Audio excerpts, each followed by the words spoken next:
All right, I'm going to go ahead and get the candidates up here on the stage. Now, there's 3 different county districts that are running for election. Districts 1, 3, and 5. And from District 1, we're going to have Mike Levine. Come on up. Thank you. Tim Laux and Tim Sullivan.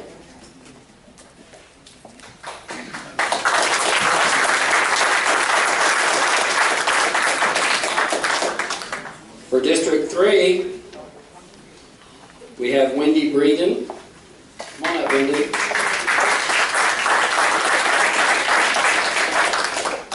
And our current County Commissioner, District 3, has called in sick this evening. Jimmy Connor will not be with us. And in District 5, Josh Blake and Welton Caldwell. Come on up.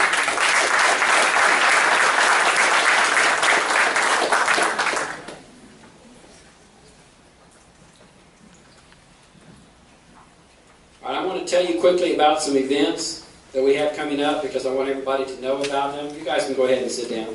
Sorry about that. And while I'm doing that, Marie and Barb are going to pass around our donation buckets for the North Lake Tea Party because we work off donations so we can bring you these in forums and the other things that we provide. So be generous. All right. The first event that we have coming up is going to be at the Republican headquarters on June the 25th. It's a United We Stand rally. On everyone's seats, they should have a copy of this flyer. And make sure you get one before you go home. This is a free event to the public. It'll be Americana, hot dogs, baked beans, chips, that kind of stuff. And come out and meet the candidates. I think at last count we had, where's Randy? Randy, 22 confirmed candidates coming to this meet and greet on that Saturday. So be sure you come out to meet them. Then on June the 28th in Claremont, we are having a town hall event with Todd Wilcox, who is running for U.S. Senate. That will be at the Claremont Community Center at 6:30 in the evening on June the 28th. That's a Tuesday night. On July 4th, we normally march in the Tavares July 4th parade, and with everything going on with our forms and everything, we didn't quite get prepared this year as a Tea Party. So I'm encouraging all of the Republicans, whether you're in the REC or a Republican or in the Lake Federated or the North Lake Tea Party, still come out, and we're going to all march with the Lake Federated Republican Women's Club, who's going to have a float. So you can ride, you can walk, but let's all get together as Republicans and walk in that parade on July 4th in Tavares. And then on July the 9th at Mission Inn, we're having a skeet shooting competition. This is a fundraiser for the Republican Party. It's $500 per team, 4 people per team. Just get 4 people together, have them all chip in the $125 each. It includes the shotguns, the shells. I mean, you don't get to keep the shotgun. But and lunch, and it'll be a great time. And just one funny note, I had sent out a notice to all the incumbents and the candidates regarding the skeet shooting event, and Jimmy Connor responded back to me and said, "Walter, you could raise a whole lot more money if I was the skeet."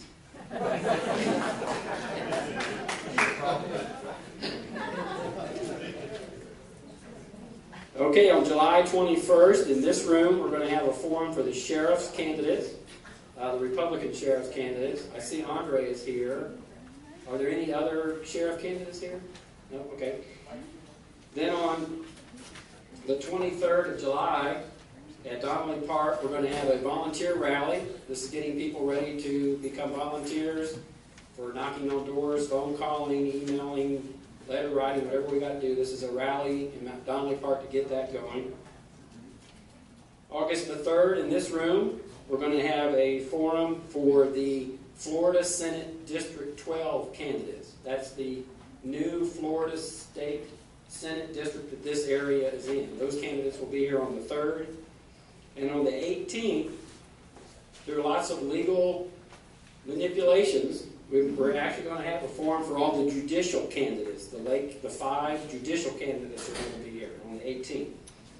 So we got to... And one more thing, our annual Lincoln Reagan dinner is going to be on August the 6th. This will be at Lake Receptions in Mount Dora. And that's the big gala of the year for the Republican Party. And you can get tickets for that now. Go to the lakerepublicans.org and you can see the pricing for tickets there. All right. Enough of that news. Now, our candidates this evening are going to have 60 seconds for an opening statement, 60 seconds to answer a question. Now, I know that's not a lot of time, but because there's so many of them, we want to be able to get through as many questions as we can. They'll have 30 seconds, if necessary, for any kind of rebuttal, and then we're going to have 60 seconds for closing statements. We'll work in as many audience questions as we can. Carol, our intrepid timekeeper, is going to let them know when they have 30 seconds on one side of the panel and stop on the other side. All right, we'll start on the end with Mike Levine, and we'll work this way, and each new question will start with the next person so that we're staggering the order of who's first. And we will start with this question. Opening statement. I've done that every time. That's why I knew you. I've done that every time. At least you're consistent. Yes, I'm consistent. I keep wanting to skip the opening statements. I don't know why. Okay, we won't skip the opening statement. It will still start with Mike, and start with your opening statement. Go right ahead, Mike. Hello, hello. Mike's working, yes? Stand up. Okay, thank you. All right, thank you very much for having me tonight. It's an honor and a privilege to be here with you. It's an exciting time, great election season, but let me just say that I think that the Board of County Commissioners, the composition of the board matters. Think of it like this. 50% of the citizens of Lake County live in unincorporated areas, and 50%, roughly, live in cities. I live down in the Four Corners area. I live just north of Highway 192. And what I would suggest to you is everyone that lives in cities has a city council and staff to advocate for them on matters that come before the county commission. People who live in unincorporated areas find it more difficult to be heard. I've been an advocate for the folks in District 1 in unincorporated areas for 18 years. I think I'm the best person for the job. Thank you.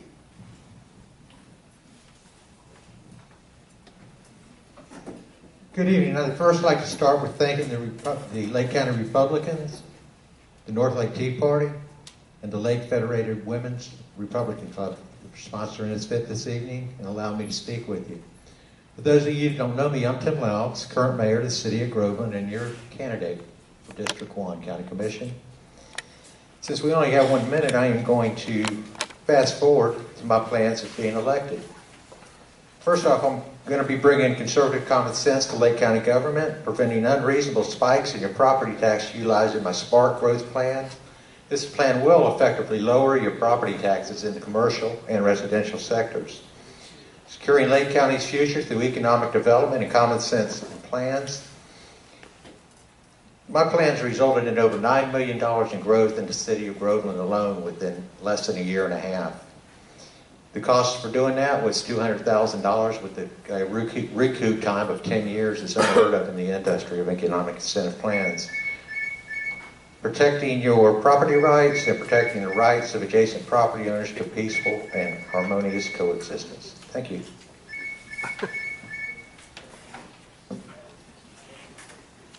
Well, thank you for being here tonight. I appreciate your attendance because one of the toughest things we have to do as an elected official is get our message out. This is about 3 different issues. It's about fiscal responsibility, it's about maintaining our quality of life, and it's about leadership. If you look at who has voted, who's been there, who stood up for the taxpayers of Lake County, then you will select me as a candidate to send me back to the County Commission in District 1. Oops. Did I get my own?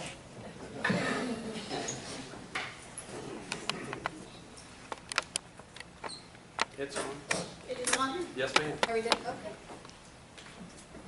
Hi. I also want to thank everyone for being here tonight, and especially want to thank the North Lake Tea Party and the Lake Federated Women's Republican Club and the Lake County Republican Party for being here tonight and for hosting this event.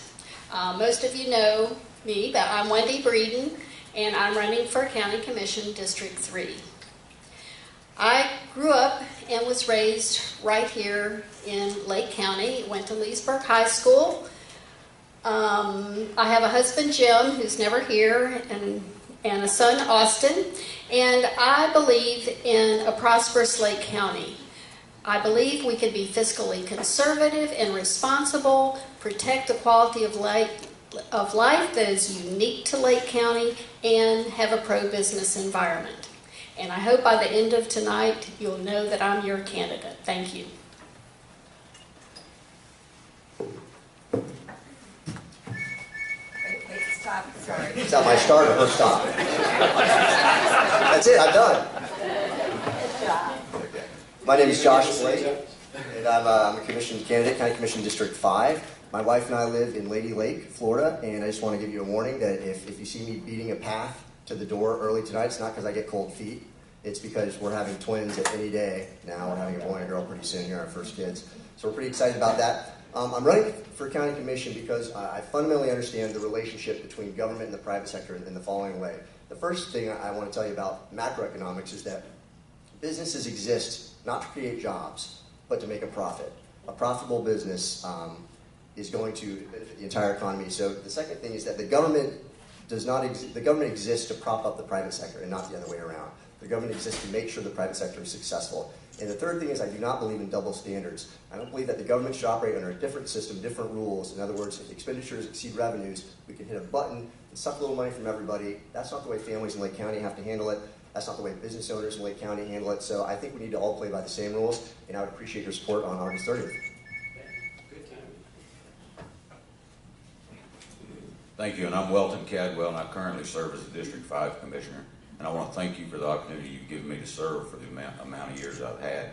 What I want to do is the same thing I've done since day one. It's just try to bring common sense, level-headed leadership to the Board of County Commissioners. Thank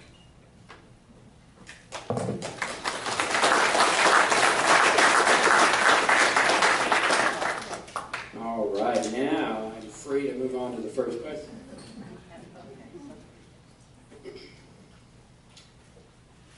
And we'll start with Tim Laus this time. We'll keep moving down. The sheriff's budget consumes roughly 1/2 of the entire county general fund budget. Yet, the county commission continues to approve increases to the sheriff's budget without asking for a detailed financial statement or budget verifying how the sheriff's funds are actually spent. Doesn't the county commission have an obligation to taxpayers to scrutinize the sheriff's budget and evaluate his spending of public dollars regardless of how popular the sheriff is? Thank you, Walt. My view on this is as custodian of the taxpayers' dollars, it's the duty of all elected officials to fully analyze all departmental budgets. However, we must not forget the Lake County Sheriff is an elected constitutional officer and subject to the same public scrutiny, periodic audits by the Division of Inspector General, which is organizationally independent from the Board of County Commissioners in those areas which would be transparent as to the expenditure of taxpayers' dollars. However, I would still expect that all non-constitutional officers as well as constitutional officers be fully prepared with accurate and factual data during their budget requests. I firmly believe all elected officials are obligated to assist staff in finding equitable solutions for budget process that will meet the various departments, either elected or appointed, while meeting the needs and demands of the public. The result of this method has been reflected. In fact, the city of Groveland still offers the second lowest property rate of any city in Lake County for over 7 years. Thank you. Great question. The sheriff's budget is unlike any other budget, especially in the area of public safety. It does make up a larger portion of our general fund because it does not have a supplement of MSTU dollars like EMS and those expire. So we do scrutinize that just like we do every other constitutional officer it goes through. We get a detailed study of where the money's going.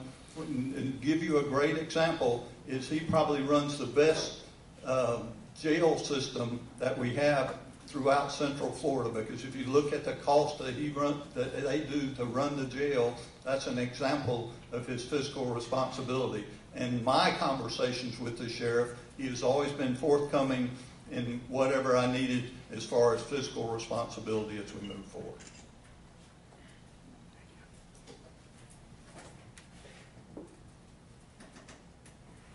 Florida statutes require the sheriff and all other constitutional officers to provide a proposed budget to the county commission that includes expenditures at the major cost levels. The sheriff's 2016 budget represented about 45.6% of the general fund budget. And it was in compliance with Florida statutes, but I'm not sure that it provided enough detail for us to tell whether there was any waste in his budget. We know the sheriff does a great job, but we need a more transparent budget. As commissioner, I'll ask the hard questions of the sheriff and make sure that every tax dollar is spent wisely, instead of spending time trying to get an endorsement from the sheriff. It's critically important for elected officials to be transparent.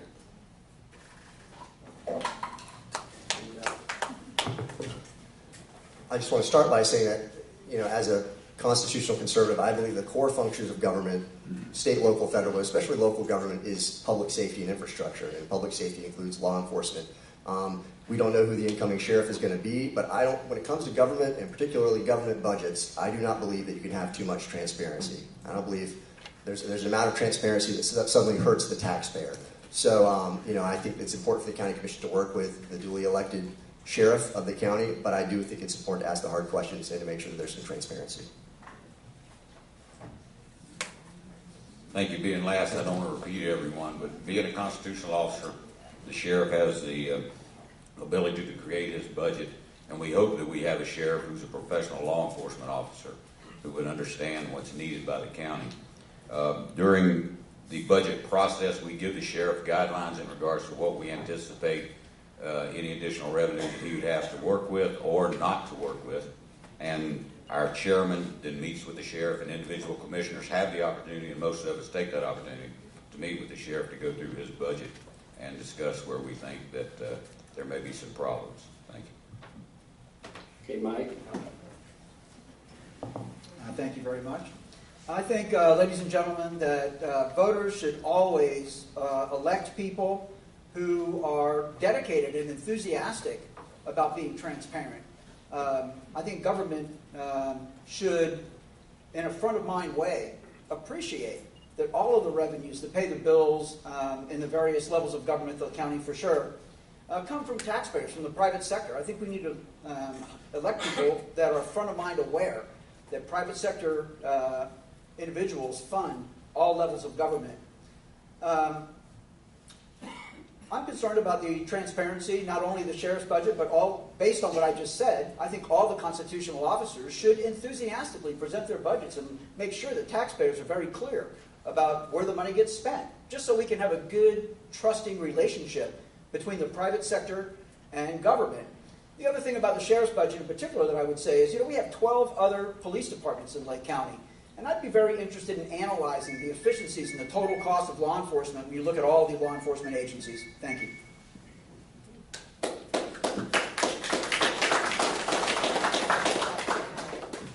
Okay, for the next question, we're going to start with Tim Sullivan.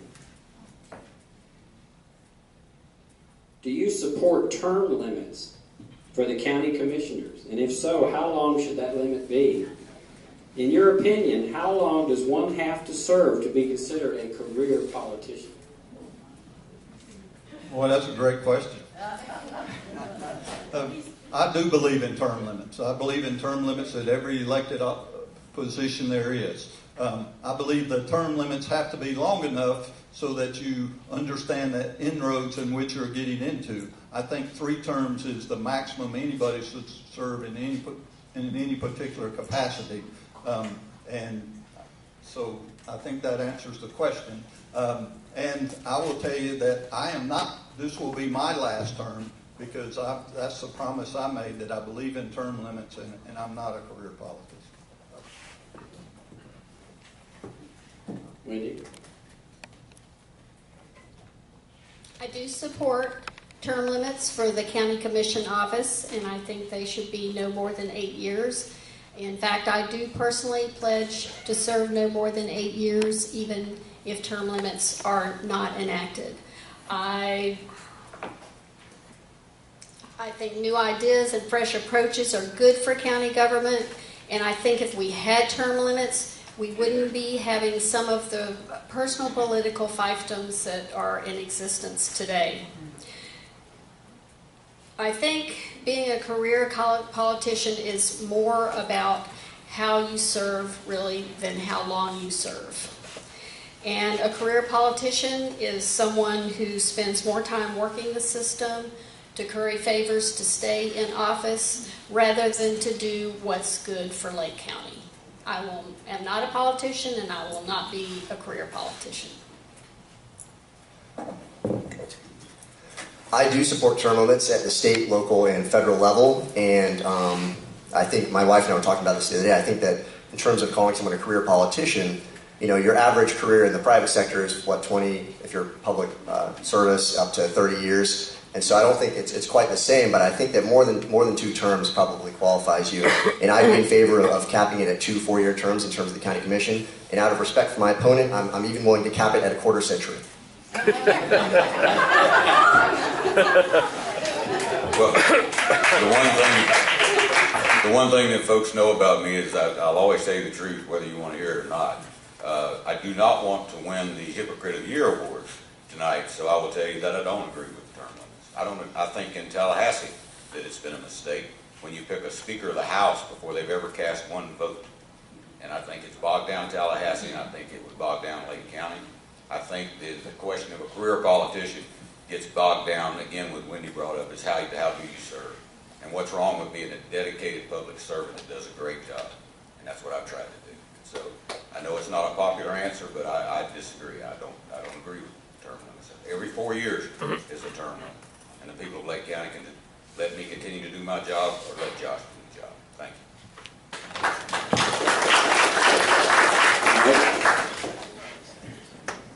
Yeah, I agree with term limits. I think that term limits would just force the turnover so that we don't have the opportunity for some of the cronyism and things like that goes on in government. So I am a supporter of term limits. As far as a career politician, it's heartbreaking to see people just absolutely manage their career about paycheck and pension. And I think that's where we are in a lot of places. I think the cost of pensions is killing our country. And of course, the Florida pension program is well run.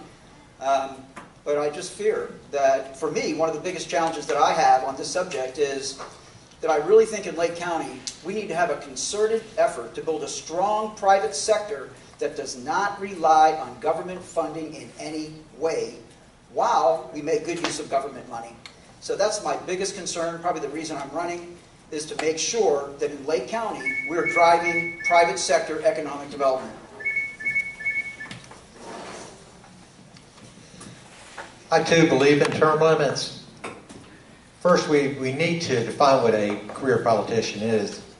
It's an individual who never worked outside the political arena or has worked in politics for a period significantly greater than those spent in the private sector.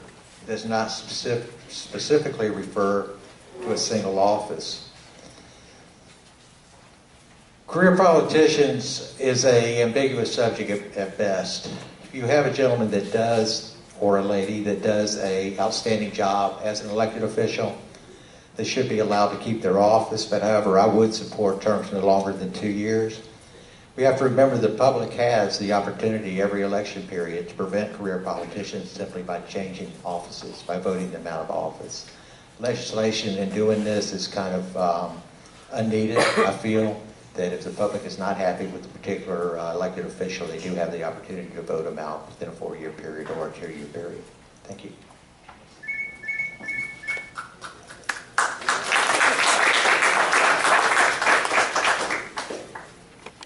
Okay, Wendy. Based on the fact that property values have increased 7%, thereby increasing county revenue, do you plan to promote any changes to existing Lake County taxes, such as rolling back the millage rate, impact fees, etc.? Please explain your position.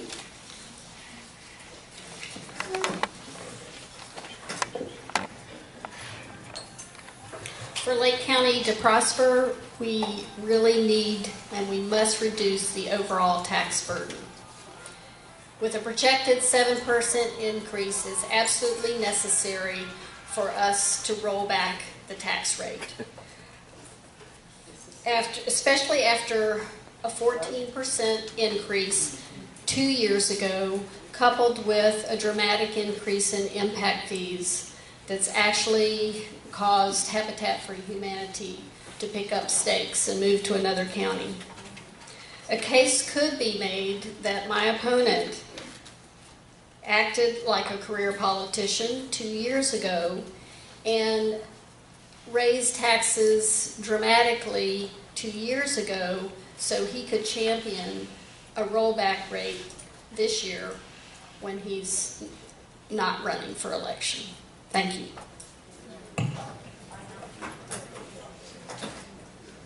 Does anybody know who Milton Friedman is? He won the 1976 Nobel Prize in Economics. He was a professor of economics at the University of Chicago. He had this to say about taxes. He says, I'm in favor of cutting taxes whenever possible, as often as possible, and any variety possible. And that's generally my default position, and I do believe we should go back whenever possible. Obviously, we have to look at the budget and see what's going on. I pledge, obviously, never to raise taxes, never to raise fees, and whenever possible, as often as possible, to reduce them. At the state level this year, we reduced taxes by almost $500 million. Now, the economy has improved, and obviously that follows years of cuts. But my position is always going to be, default position is going to be to reduce the tax burden on the citizens of Lake County. Thank you. We certainly took a hard hit 2 years ago in making the decision we did to stabilize the county government. My suggestion had been for the year before that to take a little bit of bump then and a little bit of bump the next year. Didn't get any traction with that, and so then we ended up taking a very hard hit 2 years ago.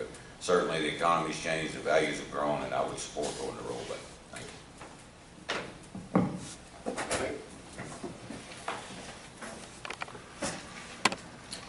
you. My approach on this particular situation just goes to what is the cost of government? And then, of course, we have a reserve requirement. So, again, I think that the government should take on more private sector attributes. I think we should be more as efficient as possible. I don't want to, propose that I'm critical necessarily what's going on department by department in government, but I think every department head who manages a government department should think of the taxpayers. They should be thinking, how effectively can I run my department? So it really goes down to what is the cost of government, what are the cost of reserves, that's the cost of government, and then that's how our tax rates should be set. It costs what it costs. We need to run it as efficiently as possible. Based on what we're facing right now, I don't see any reason why we would not roll back taxes. Thank you.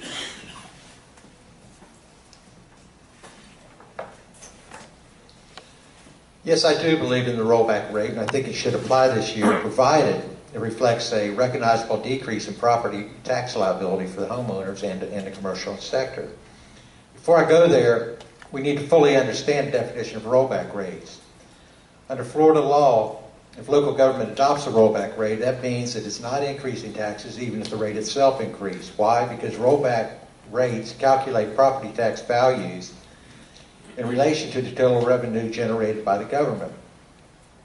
If the tax rate generates the same amount of revenue in 1 year as it did as the previous year, then the rollback rate has been applied. I really don't believe that was the nature or the intent of this question. I believe the intent was to explain that the taxpayers would receive a recognizable decrease in property tax liability due to the increase in taxable values.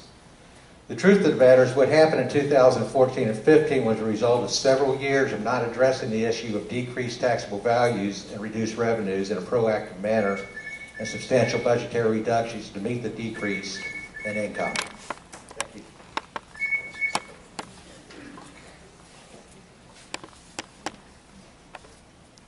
I will remind everybody that I voted against the large tax increase that we had.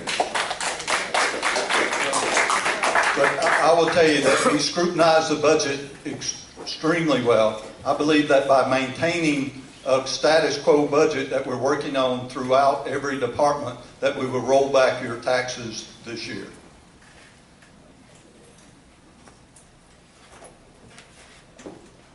Okay. Now we're up to Josh. This one's actually a two-part question. What do you consider to be the most important role of a county commissioner, and what do you think will be the most important issue facing the county commission over the next 4 years? Well, I believe the answer to the first part of that question is fairly obvious. It's balancing the budget. I think that, like I said earlier, that the job of the county commission is to handle their budget the same way that they expect the folks who pay the bills to handle their budgets, and that's the working families in Lake County, the small business owners. And so I believe that's their first role, is to balance the budget. As far as the biggest issues facing the county commission, I believe that we have some projected growth in Lake County. We need to focus on public safety and infrastructure, and to plan those out long term. Make sure those are funded, prioritize, get rid of some things that maybe we aren't going to need. And I believe that's going to be the goal going forward. I've always believed that the most important role of the county commissioner is to provide a safe, enjoyable place for you to live and raise your family. And the second part of the question, the most important issue, of course, as Josh said, is going to be the growth that we're going to see just by the normal growth in the upturn of the economy and what's going to happen once the Wekiva Parkway is open and the things that are going to happen down south of Wellness Way. We could see just as big a boom as we did before the crash, and we need to be prepared for it. But it can't happen if we don't provide the proper infrastructure to hold and handle the folks that will be here.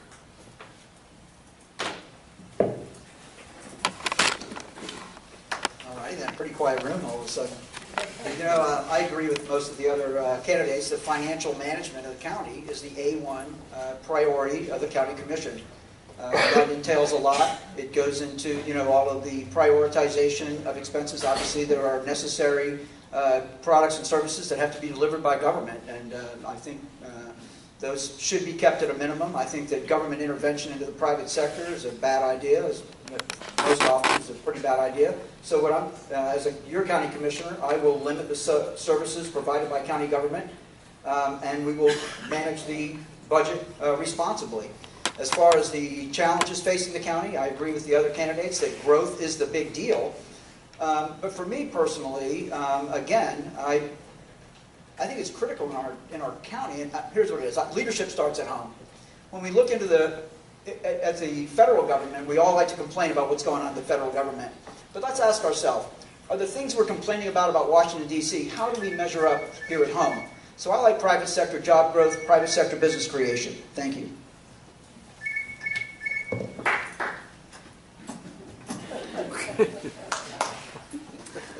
Thank you. The core duties of the Lake County Commissioner are outlined in Chapter 13, Section 1301 of the Lake County Code of Ordinance. They consist of several items. In reality, the duties of the County Commissioner first must be fully understand and embrace fair government, strong leadership, and this can only be achieved if the elected official possesses and understands the facts of duality in a physical sense, or much more specifically, the ability to generate logical, common sense solutions to an issue that's representative of all the people, not a select few. County Commissioner must fully understand and agree to remain objective and transparent on issues while not being intimidated to make hard decisions and questions and staff recommendations when it's in the best interest for people. A Lake County Commissioner should always, in all cases, offer a viable and realistic solution when disagreeing or voting no on any matter, including budgetary or other issues. Not doing this is a complete injustice to the public. The Lake County Commission should fully understand government works best when the people are involved and the elected officials listen. Thank you. The most important role of a county commissioner is to make sure that the tax dollars that we come in are used to the maximum efficiency possible. And you've heard all the others, and I won't repeat that. But I think probably the most important thing that's going to happen over the next 4 years is that I hope that it doesn't lead to a false sense of physical security so that we repeat the mistakes of the past where we over budgeted in the 2008 timeframe so that we don't end up with physical problems as we move forward.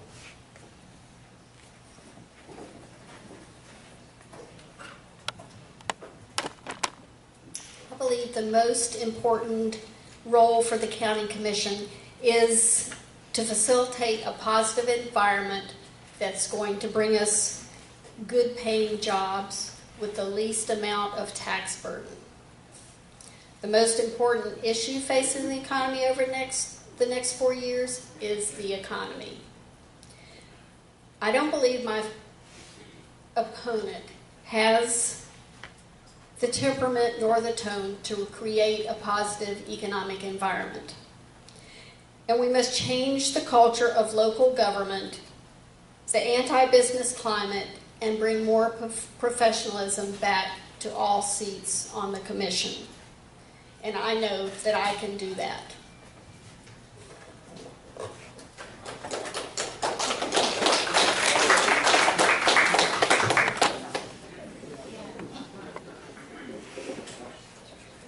All right. Well, it's your turn, but I'm going to ask you the first audience question. Now, this is an audience question, so you guys don't know what's coming. It seems pretty straightforward, though. The County Commission last year voted to prohibit a landowner in South Lake County from using their property as they wished, a sand mine. Do you stand for the rights of property owners to use their land in accordance with existing zoning?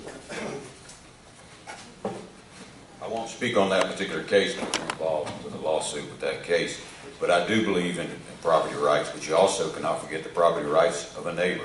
If you buy a house and you have property rights also, you don't give up your property rights as soon as something else wants to happen next to you. Your voice still needs to be heard, and that's what our job as a county commission is, to weigh the property rights of a person who's coming in for a rezoning or land use change against your property rights as an existing citizen. Mike? This is a really interesting question. I think it's a challenge that the County Commission faces all the time. And then I would agree that there's more than one right.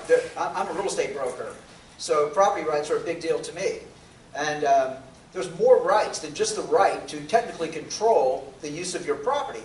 The alternative right would be the right of quiet enjoyment of your property. And I did hand out this little flyer here just in case we didn't have a chance to get all of our thoughts out. So I wrote this down in that handout that I put out there as well. So there's more than just the right to control your property. Yes, landowners ought to be able to do pretty much whatever they want to with their property. I'm a firm supporter of that.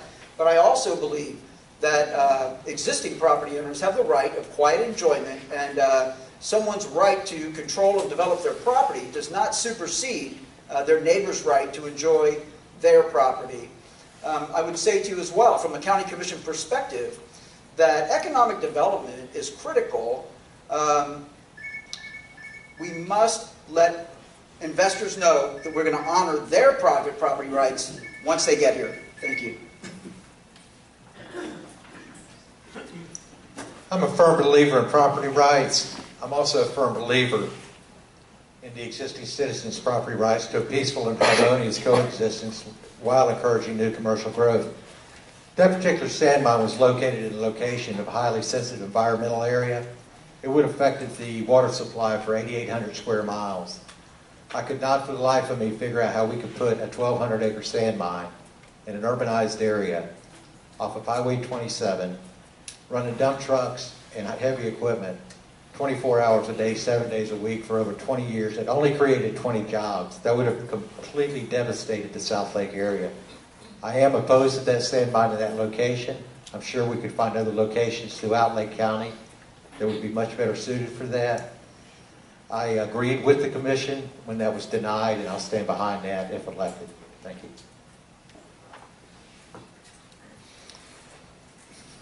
Well, I can't speak to the issue of the sand mine because we're currently involved in lawsuits regarding that, so I have to pass on that. I do believe in individual private property rights. I believe that's why in our comprehensive plan and in the issuing of our comprehensive plan, we have land development regulations, and throughout those land development regulations, if we're taking away someone's personal private property rights, there are caveats and ways for them to make sure that their vested rights are secured. So we work that system very hard. A great example is a subdivision that we recently approved in Mount Plymouth, in which the current homeowners were worried about what was coming on. We negotiated it so that everybody was happy at the end with what was going to happen, because the vested property rights could have been in conflict with the property rights of the people who already lived there.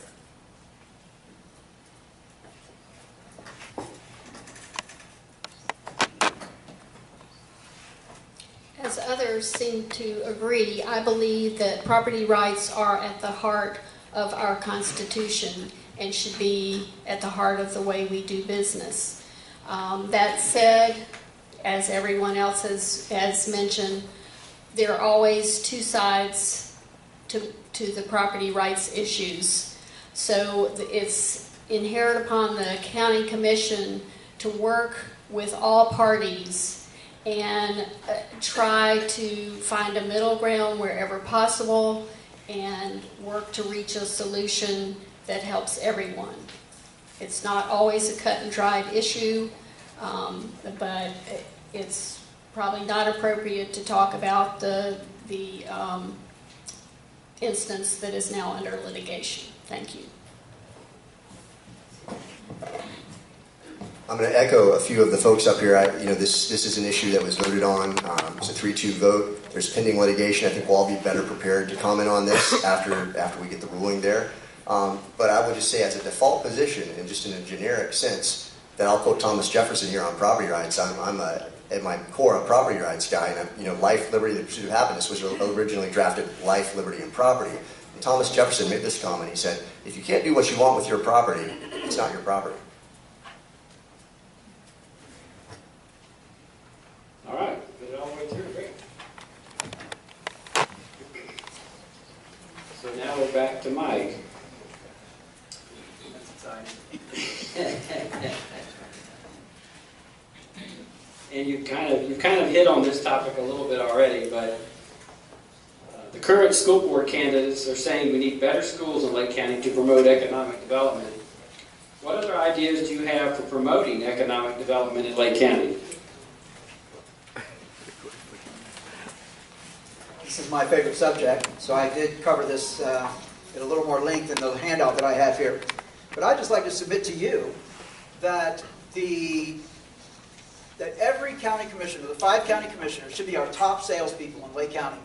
And I promise you that when you elect me to be your county commissioner from District 1, I'm going to be selling Lake County everywhere I go. Now, since I've been here, I've worked hard to learn what's important to the people who live in Lake County. And I know that Lake County enjoys an atmosphere of lower densities. So I proposed years ago to the Board of County Commissioners in writing, just like I have for you tonight, that we should brand the county the outdoor living capital of Florida, and we should pursue sporting activities, hunting, fishing, golf, all those things that relate to outdoors, guns, bullet manufacturers, things like that are outdoors, and there's plenty of opportunities. And I would just also like to bring to your attention, there's an association for everything. So for example, today I looked at the association's public list. Those are lead lists. Thank you.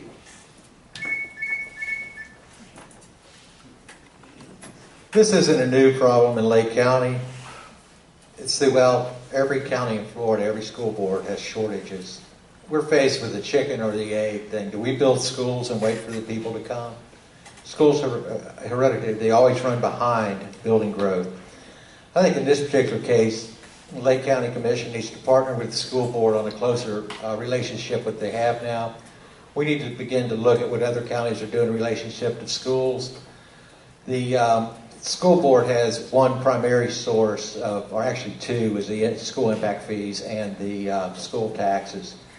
Every time that there's school shortage or they need improved schools, they come to the county commission and want them to increase impact fees. At what point are we going to stop doing business in that manner and begin to look at our own house and get our affairs in order within our school system in order to improve our schools? Economic growth is an easy way out. We would love it. We can do that through commercial economic growth using a common sense incentive plan to bring in new commercial growth. It works very well. Thank you. The question is about economic development in cooperation with the school board. I can tell you that economic development is a cooperative effort. You have to work with all your partners, and those partners include the municipalities, the school system, the VOTEX, the colleges, and the cities. We have the best relationship with those entities and those stakeholders that we've ever had before through the efforts of a lot of hard work by the county commission. I have personally been in every CTE program in the high schools in South Lake County and in Leesburg, most of which are in my district. I understand what it takes. That's why our number one priority was the Advanced Manufacturing Center, to get it built so that we can provide that workforce, to provide the jobs that meet the requirements of the manufacturers and those type people that are coming to our county and looking to provide jobs, and that will help everybody involved.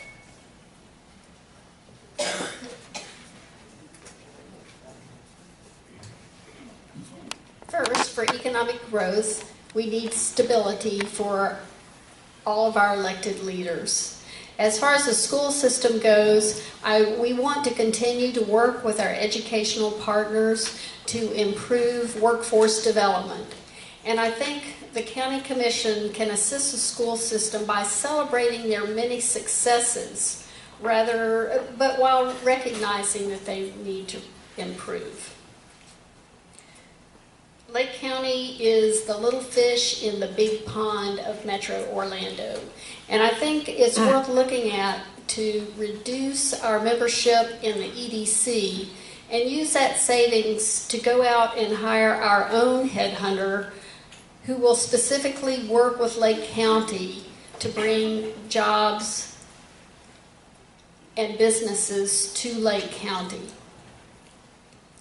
County regulations should be reviewed and reduced using a lens of common sense, and roadblocks should be identified and eliminated. First off, I would agree that we need better schools in Lake County. I personally don't believe that more money is the answer there. If you look back at 1970, the increase in per student funding since 1970 has been 1,500%.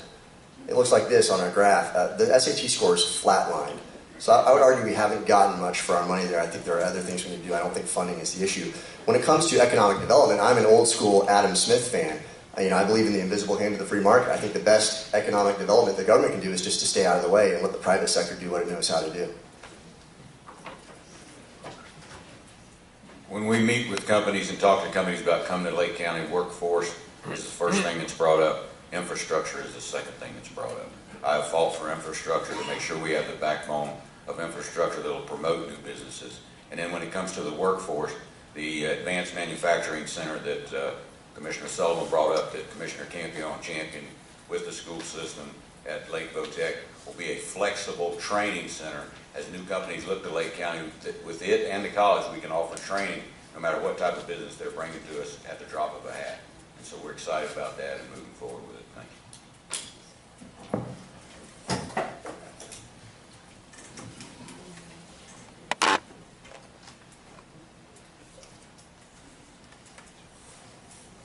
I'm kind of shuffling around through some more audience questions here. one of the first ones that came in. This will go to, where are we at? Tim? I think we're at Tim. Okay.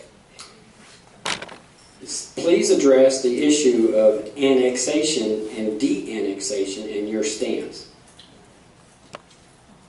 Annexation in the state of Florida is strictly voluntary. I was talking to a gentleman a little earlier tonight that said that he had a forcible annexation. That's impossible under Florida law right now. Advantages in some cases in the past annexing into the city was because the city provided water and sewer, municipal service to that. In South Lake County, we formed an ISBA, an interlocal service boundary agreement, where each city is obligated to provide water and sewer within their particular utility district. If they're unable to do so, the annexation is not necessary. The right to de-annex is also done directly in the same process that annexation is. Application is made, and the application will be considered by that particular council and the county and the state as far as de-annexation. The advantages of annexation in some cases used to be providing water and sewer. The part that concerns me about annexation is now not only is a homeowner or commercial property owner paying county taxes, they're also paying city tax on top of that.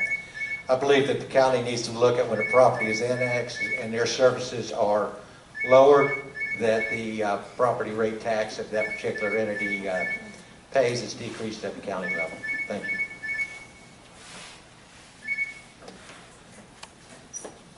Well, I'm not a municipal official, so we don't do any annexation at the county level. But I will tell you, if you do get annexed into the city, you only pay taxes on those services which the county provides. So it already happens in some way, shape, or form. And we have worked with the cities in the area of ISBAs to make sure that if they're going to annex somebody, that they're going to provide the infrastructure to be able to do that. So I think that's a collaborative effort that we move forward.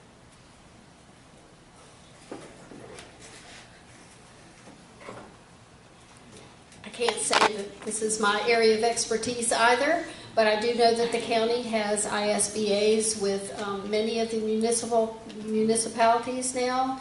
I think it's going fairly well.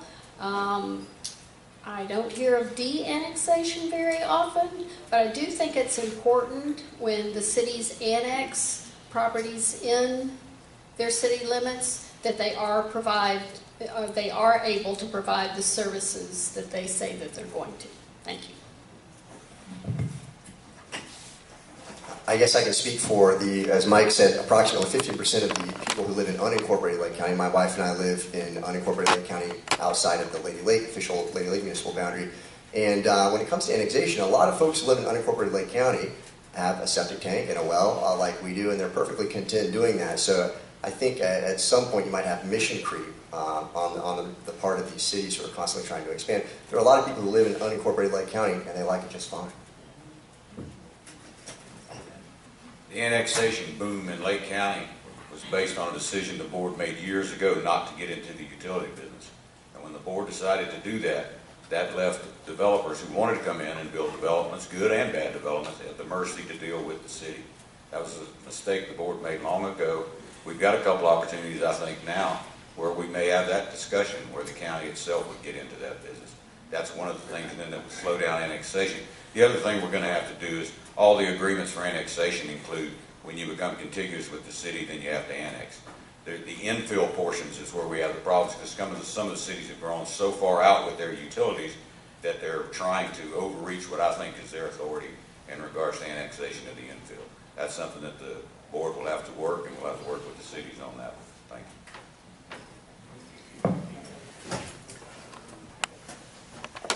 Okay, it's interesting to me as well. And again, I'm not an expert on the details associated with annexing and de-annexing, but as I look back and see, how the cities have come into existence and how they handle the annexation of property in, it's just an expense. You've got to look at it, and I would just encourage all the municipalities to just be very cognizant of the costs associated with servicing the properties that they annex into their cities. So that would be my comment on the subject. Thank you.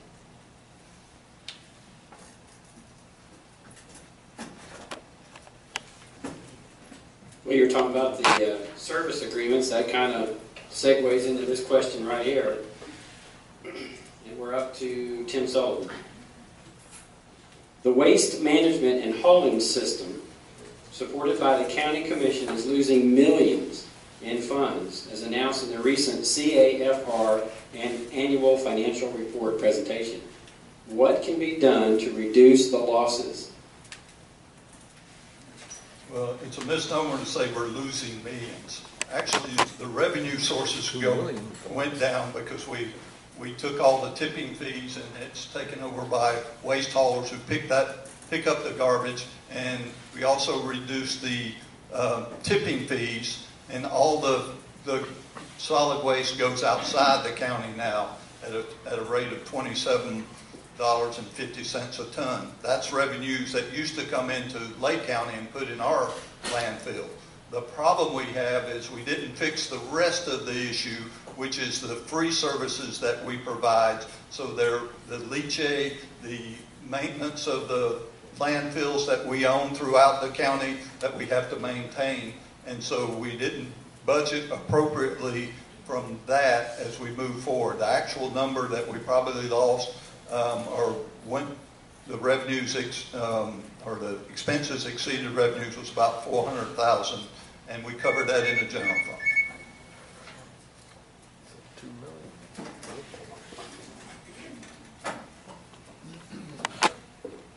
This is a difficult one to tackle in 60 seconds.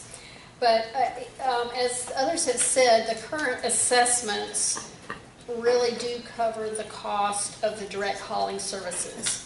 The problem lies with the cost of the landfill operations, the drop-off centers, and the hazardous waste program. The landfill operations is the biggest piece of the $2.2 million shortfall. Under the old hauling system, landfill operations were subsidized by contractual fees from Covanta. There's really no easy fix for this, since elimination of any one of these areas is not recommended. These are all services that we need to continue. When we went through with a new hauling system, probably, to be honest, they should have raised the assessment to cover the cost, but I don't think anyone wanted to do that because it would have been a realization that you were cutting services and raising costs. I would agree that at this point, there's probably not a whole lot that can be done. There were some contracts made back when they renegotiated this. My wife and I, as I mentioned earlier, live in unincorporated Lake County and get a lot of complaints about the situation in our area. I will sort of echo the sentiment that when that was renegotiated, we lost some of that revenue because Covanta did give some back to the county. As everyone said, the collection and disposal are paying for themselves. The reason we take a percentage out of the general fund is because of the convenience centers, the hazardous waste, the landfill itself, which has been used by all county residents. If we didn't use some of that money out of the general fund, then the city residents would be getting a free ride. And so they do utilize our hazardous waste collections, the convenience centers that all residents can use. And so it gives a little fairer shape to the county, to the unincorporated county residents by taking a little bit of that out of the general fund. We certainly want to work to where that will be a self-sustainable fund, but until the day where our landfills are closed, which at that point we're going to be subjected to whatever the market will bear. Right now that's still an option for us. If the market gets too high with the private landfills, we still have ours. And so we've got that as an option. Once we close them, those costs will go down to some extent too. And that's, like I said, that's a hard thing to talk about in 60 seconds, but I think that's kind of sums it up. Thank you. And I'd just like to say again that this is a contractual issue. We should study the contracts that are associated with this particular subject, and again, giving things, the more things that we don't charge for, the greater the expense is going to be. But I think the subject has been covered. Thanks. Thank you, Mike. I agree with Mr. Cadwell and Ms. Breeden on this. This whole mess started over 25 years ago with the Covanta doom boggles. We all know well that. $200 million we spent for a facility that we're never going to own. Had to change.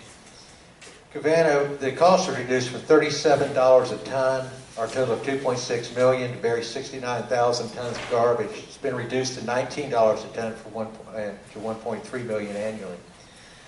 However, when the contract does come up for renewal, I'll be more than happy to look at it in detail. I requested these records from the county and didn't receive them. I requested the bid sheets and the contract. I didn't receive them in time for this meeting. The County Commission, I believe, has done the best job they can on this. Yes, they did reduce the pickups to one time a week. That's normal in all the cities. There's nothing unusual about that whatsoever. The losses that are being shown by the general accounting office are very simple. They're for the convenience centers and the services the cities are using that are being paid for out of the general fund. Thank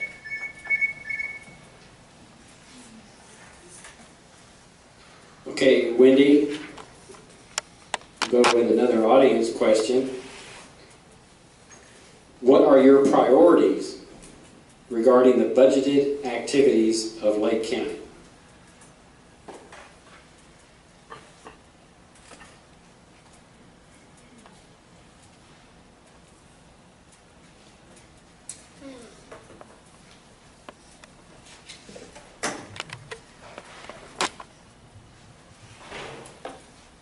Well, I think our public safety has to probably be our top priority, both the sheriff's department, but still recognizing that we'd like a little more information from him,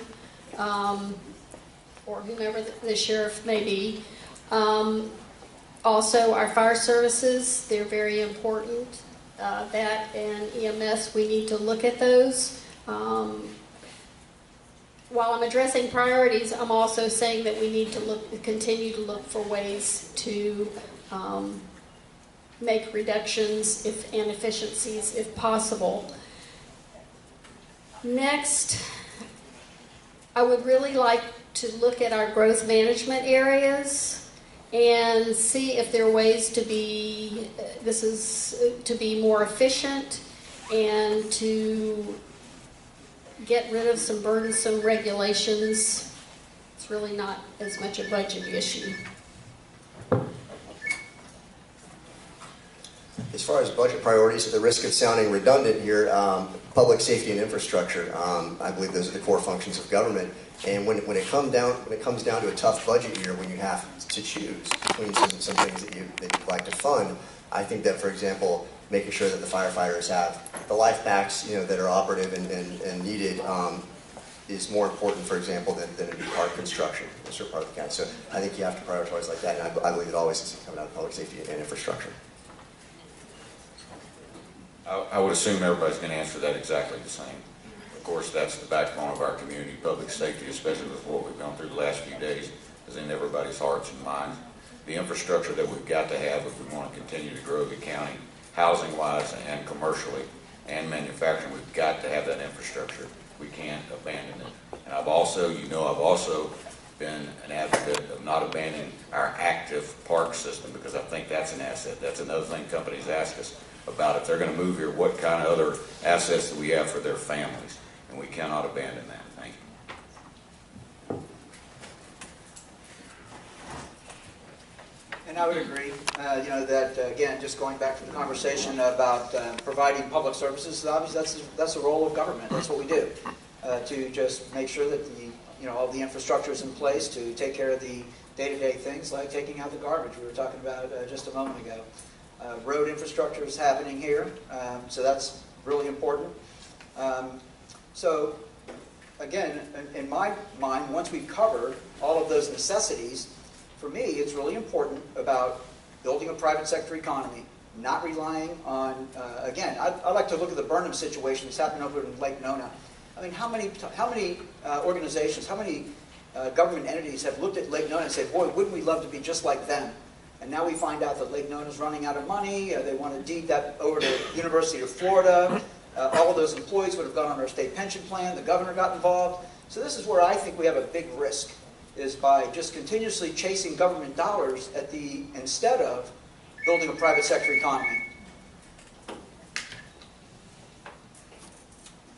I think there are several things. Of course, emergency services are dear to my heart. I think that we need to make sure that they're operating at peak efficiency at a reasonable rate. I did just a brief look at some of the county services, and I was shocked to find the amount of duplications and overlaps in services in Lake County. An example is Lake County Water Authority, Lake County Soil and Water Conservation District, parts of the Lake County Environmental Services are all doing exactly the same thing. After a brief review, I immediately recognized the need for an operational audit to systematically review all departments, system, procedure currently in place throughout Lake County government and other Lake County controlled taxing units to assess whether they're operating efficiently, effectively, and without duplication and overlaps. This process would also incorporate methods to definitively identify non-essential services, non-essential assets, and non-essential personnel through the utilization of an objective third-party overview. Our park systems must continue to grow. That's the lifeblood. It creates quality of life that people are seeking in Lake County. And we need to take a good hard look at our public school systems and make sure, and partner with the county to make sure that they're up to A standards throughout the county. Thank you.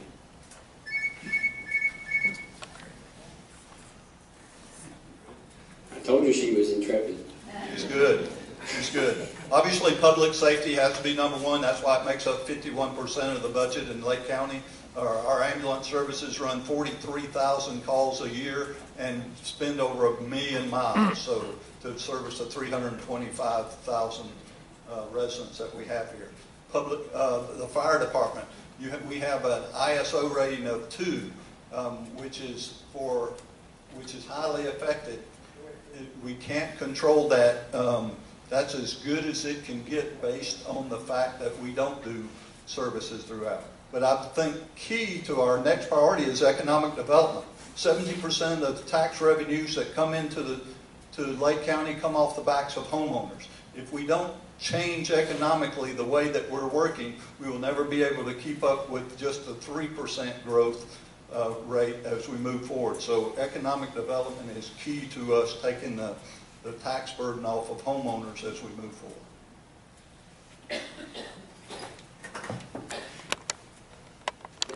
Well, that kind of segues into the next question. We're going to start with Josh this time. What is your estimate of the percent of Lake County locked up in public and government lands that have been removed from the tax rolls? Explain how you would ensure no future public lands are purchased until all existing lands are developed and are open to the public. This is a good question, and the quick answer to the percentage is I'm not sure exactly how much land in Lake County. I can tell you we've dealt with this at the state level with Florida Forever, and dealt with just every year constantly budgeting more and more money for procurement of new government lands without necessarily having a compelling reason to purchase those lands. And as you know, at the state level, what we have tried to do is place a cap on that, ensuring that before any additional purchases are made, the compelling case is made that this is either environmentally sensitive property, there's some sort of taxpayer purpose involved, and also that they will unload some of the current inventory before they do that, and I'm 100% in favor of that approach. Yeah, I'm not sure on the actual percentage either, to tell you the truth, but I do know the voters of Lake County several years ago voted to tax themselves to protect what makes Lake County special. And we did that. We created a citizens committee with professional people that identified those properties. We purchased those properties a couple of years ago. We had a board discussion about the viability of those projects or those properties that we have now with a push to get those properties open. Again, that's when the economy turned down, and so that slowed down. We have about half the properties right now open to the public. In regards to buying any more properties, unless it has to do with improving some active recreation facilities that we have right now, I don't think the board has much of an appetite to bring on any more properties than we have now. The bond that the voters voted for to tax themselves are being covered by the revenues we have now.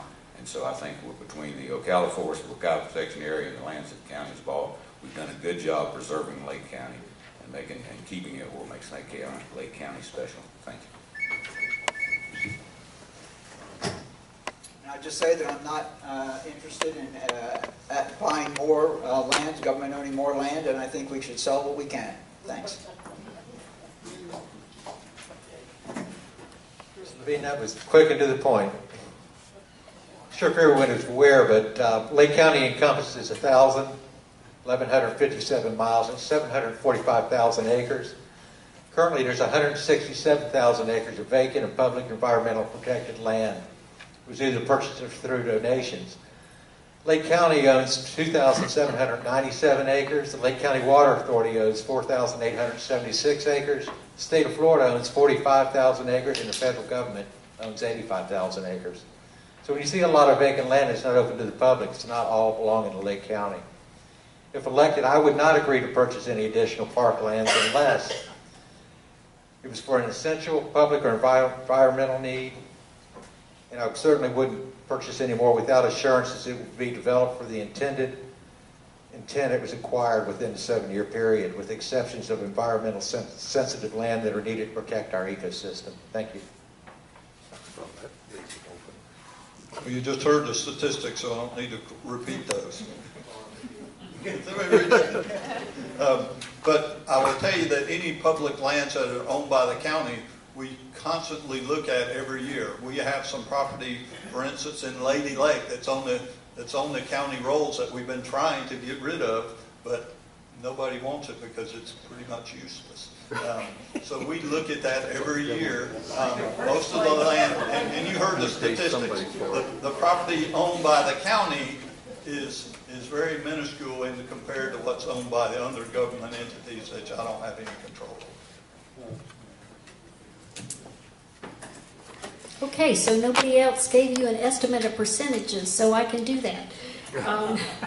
I pulled up the map, and just eyeballing it, it looks like about 30 to 35% of Lake County is publicly owned. Most of that is public lands being managed by 15 different federal, state, and local agencies. But that doesn't include your roads, your highways, your public buildings, your parks, your trails. So it's probably closer to 35%. And no, we should not be actively looking to purchase more public lands, properties, until we can adequately maintain it, which we have a ways to go to be able to do that. And we need to open as many properties as possible, but some of them will probably never be opened, like Lady Lake, which is inaccessible. So we paid for it, and hopefully someday we'll have access to it. I sure hope when the time comes that I don't get that appraisal assignment, Tim.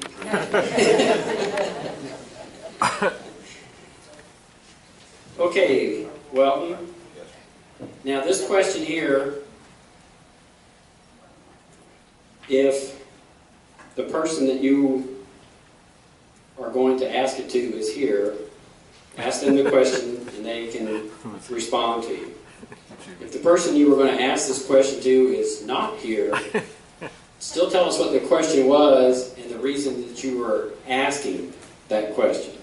So Welton, if you could ask another candidate up here on the stage a question, who would it be and what would you ask them?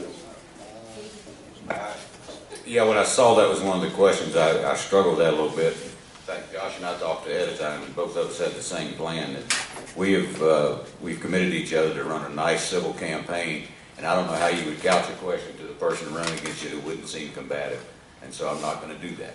So, thank you. That's fine. Mike? I'm not going to ask the question to a particular candidate either, but I would say after coming off 4 years of running the Lake County Republican Party, I'd like to get a commitment from all of the commissioners here who are all registered Republicans. Under what circumstances will you support the Lake County Republican Party, and under what circumstances will you not?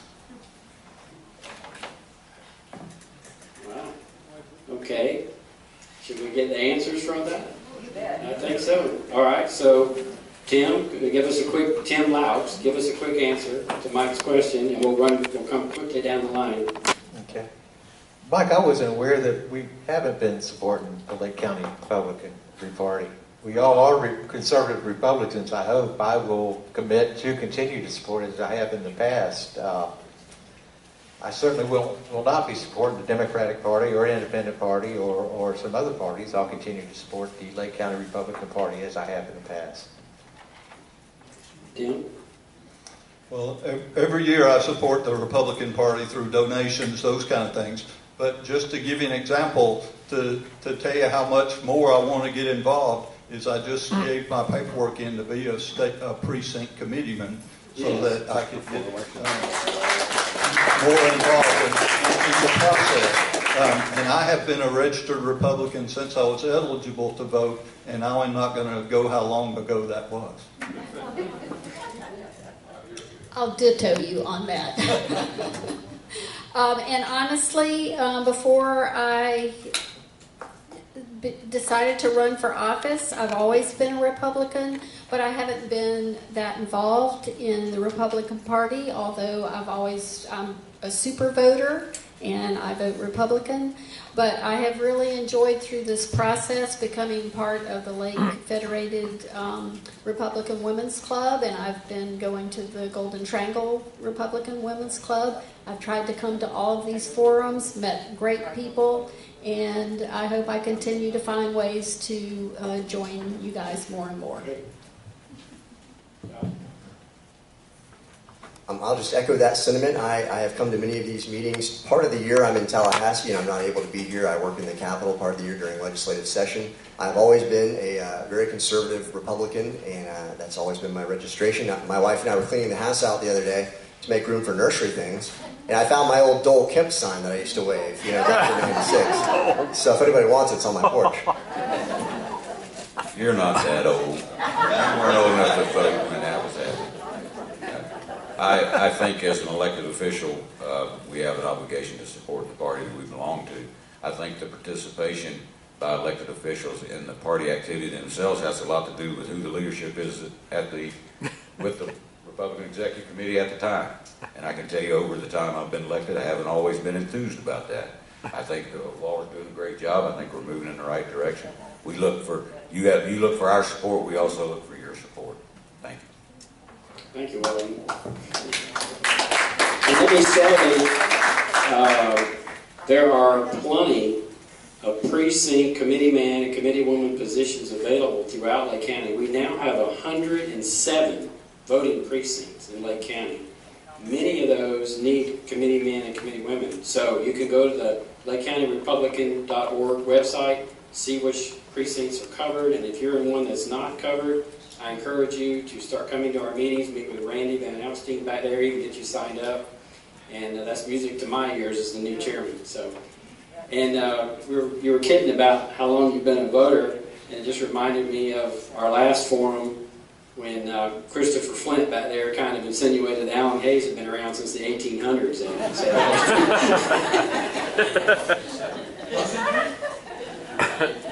Okay, Tim, your turn. If you could ask another candidate a question, who would it be and what would you ask them? Walter, in view, I'm going to agree with Weldon on this. I've got a multitude of other questions I'd like to ask, but out of civility and respect for the people, I think I'm going to pass on that particular issue also. Tim? Well, every time I've run for public office, I've run on my own record of success on the belief that I could best represent the voters as their elected official, and I refuse to do negative campaigning, so I'm going to pass on it. Okay. Wendy? Well, I saw what happened at the last forum, so my opponent's not here, but I was going to ask him how he thought Florida State was going to do this year. Okay. That's good. I'm a Seminole. Go ahead. That's great. And I just wanted to reiterate what Commissioner Cadwell said and also thank him because we had that discussion early on. He's been very nice to me and my wife. We differ on policy, but we're doing it in a friendly way. All right. Well, isn't that great that we've got people that want to do positive campaigning for this time? Isn't that great?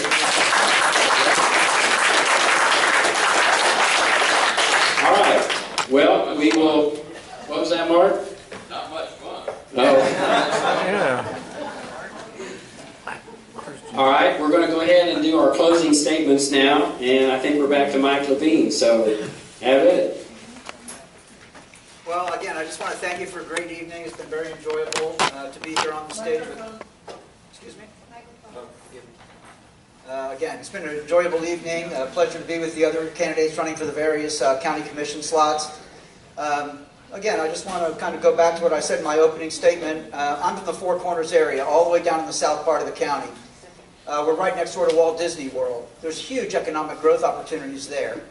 The people there are really unplugged from government. Many of the political candidates in Lake County don't even campaign down there because they just say, you know, the voters are disengaged.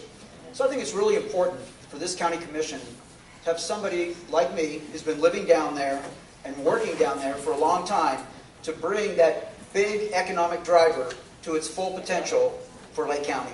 Thank you. Thanks, Mike. The closing statement is relatively short. My track record in the city of Groveland, 2012, city of Groveland lost $500 million in taxable values. We ran a deficit over $800,000 for several years. In a year and a half, I was able to balance that budget completely with no millage rate increase.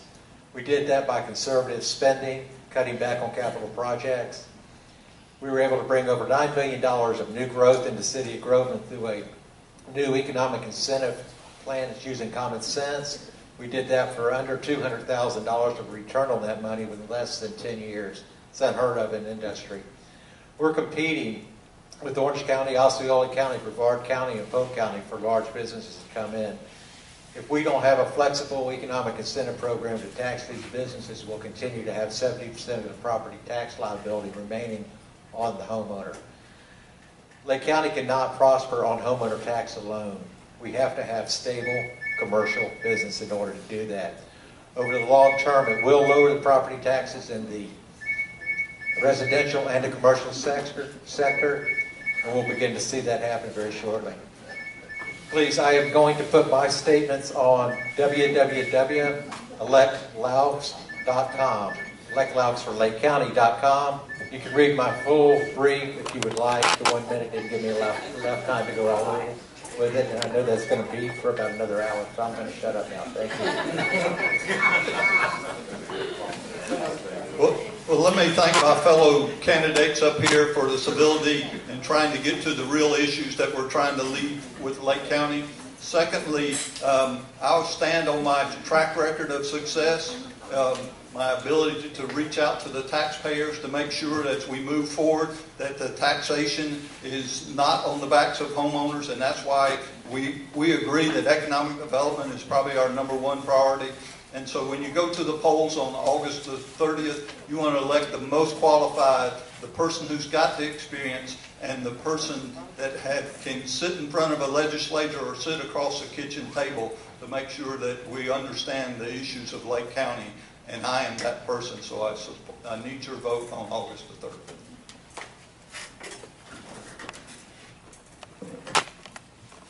After 23 years in leadership positions with Lake County government, I had a ringside seat to the inner workings of county government, and I've seen what needs to change.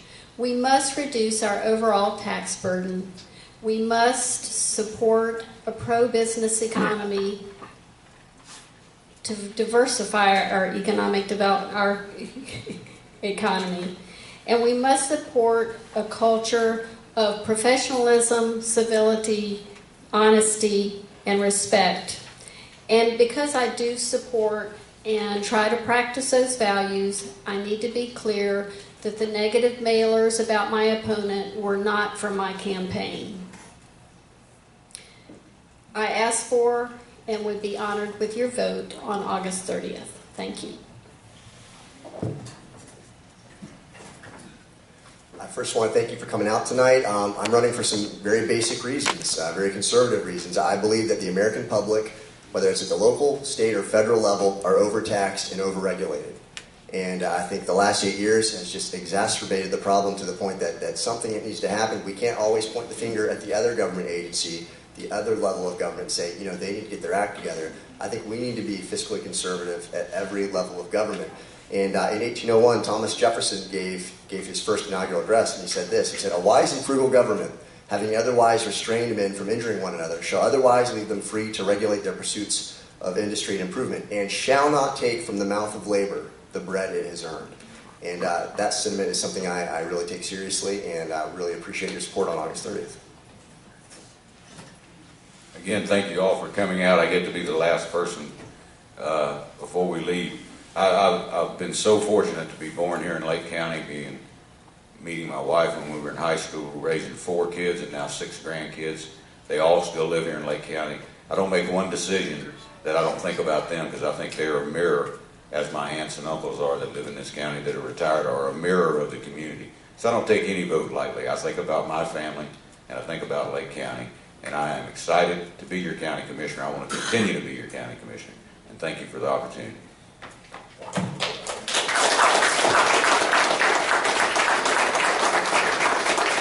I want to thank the candidates for participating tonight. I would ask that before you leave, if we would pose for a group photo. Vance will take our picture real quick, and then you can come and talk to your adoring fans out here. And thank you everyone for coming out tonight.